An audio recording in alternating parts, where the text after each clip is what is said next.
Hey Mary B, this is a response to the last question you posed as to whether or not we think that homosexuality is hereditary. I'm going to start off slightly off topic, but I'll get back to answering the question, so just bear with me. I took a class this past semester at my university called Special Topics in Psychology, Sex, and Gender, and at the end of the class we had to do a presentation and write our term paper over any topic that falls under the umbrella that we chose. I chose to write over gender and to a lesser or smaller degree sexual orientation. The name of my paper was What Determines Gender and What Does Gender Determine? In researching for the paper and also throughout class, I was looking a lot into intersex conditions and the causes of them and stuff like that. And what I found was that, like, you got Turner syndrome, Klinefelter syndrome, congenital adrenal hyperplasia, androgen insensitivity syndrome, just to name a few. And the causes of those are due to chromosomal and hormonal mishaps, or like misfires that happen within the womb during prenatal development. So, for example, with congenital adrenal hyperplasia, I'm going to read from my paper because I explained it better in there than I can from just talking from my memory. CAH occurs when the adrenal gland decreases its production of the hormone cortisol, which prompts an increase in adrenal androgens. The only effect it has on males in early onset puberty is early onset puberty, which can result in stunted growth. However, if females have CAH, their external genitalia becomes masculinized, and they are often born with clitorises that look like micropenises. With androgen insensitivity syndrome, it affects genetic males, meaning they have the XY chromosome. However, their androgen receptors are faulty, which causes the fetus to not masculinize, and it develops as a female. And they'll often have male internal organs and female external organs, which makes them infertile. And the reason that they'll have male internal but female external is because during the development stage, our internal organs are developed before our external organs are. And so, that particular instance right there with the AIS literally blew my mind. I couldn't understand. I was like, how is it possible to have someone that's genetically a male but physically a female? Like, how do you not know that? And I mean, with most of the people, they don't find out until they're like 13, 14 years old, and they go to the doctor because they haven't started their period, and they find out, oh, they're a guy. So I thought that was really interesting, and it really kind of made the whole transgender, transsexuality, all that make more sense to me. Because before I was kind of like, how can you? I couldn't really understand how the gender in your mind couldn't match the gender in your physical gender. But after looking at all this, it's made a lot more sense.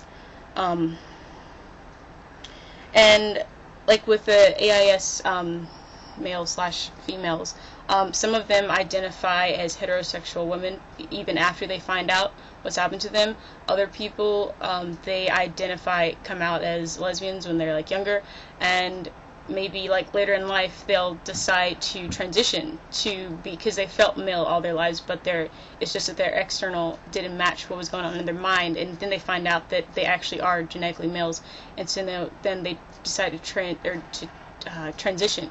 And so I thought that was really interesting, and I started thinking, what if it could also be related to sexual orientation?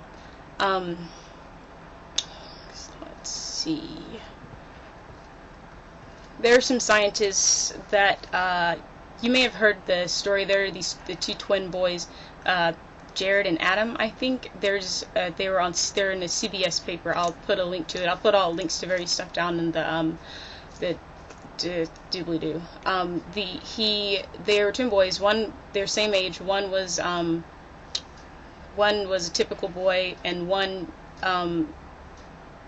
leaned more towards female characteristics in his interest in toys and stuff like that. And scientists started looking at them, and then there are these other two twins that were, I think, in their 20s, that National Geographic researched in one of their specials. And basically, in the National Geographic one, they were talking about a theory with the hypothalamus that scientists have started to look at. And and I'm going to read from my paper again. When testosterone is released, it masculinizes both the body and the brain. Sometimes scientists believe that the more the hypothalamus is exposed to testosterone, the more it sets the stage for sexual inclination towards women. A theory on explaining homosexuality in males is that the fetus produces enough testosterone to masculinize the body, but not fully develop the brain along the heterosexual path. Similarly, Dr. Reiner, who is he's a doctor down at the OU Medical Center, as well as at Johns Hopkins, he suggests that exposure to male hormones in utero dramatically raises the chances of being sexually attracted to females, and that we can infer that the absence of male hormones exposure may have something to do with the attraction of males. National Geographic goes on to explain the newly explored subcategory of genetics called epigenetics, in which there is a possibility that there are enzymes that attach minuscule molecular compounds to our genes, which activate and deactivate different genes. This would explain why twins, though genetically the same, develop different interests and potential varying sexual orientation throughout life.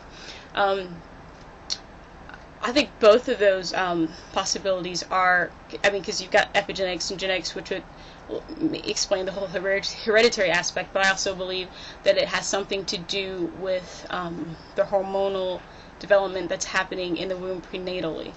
And there are so many things that could happen that would cause that. During the stages of sexual dimorphism, everything has to happen in a very specific way for the infant to come out right. However, as we've seen in some cases, this isn't always the case. Congenital adrenal hyperplasia, androgen sensitivity syndrome, Turner-Klinefelter syndrome.